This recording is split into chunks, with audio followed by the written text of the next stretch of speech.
ഒരിക്കൽ യേശുനാഥൻ ഗലീലി കടൽത്തിരയിൽ തോണിയേറി വലവീശിപ്പോണോരെ കണ്ട് അവരോടന്ന് ചൊല്ലി സ്നേഹമോടെ ദൈവദൂതുകൾ.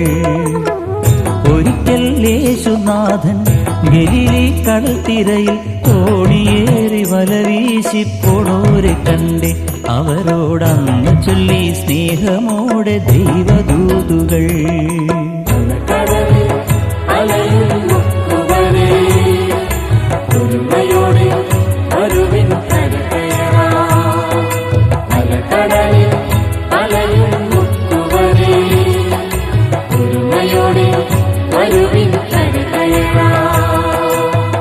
ഒരിക്കൽ യേശുനാഥൻ ഗലീലി കടൽത്തിരയിൽ തോണിയേറി വലവീശിപ്പോണോരെ കണ്ട് അവരോടന്ന് ചൊല്ലി സ്നേഹമോടെ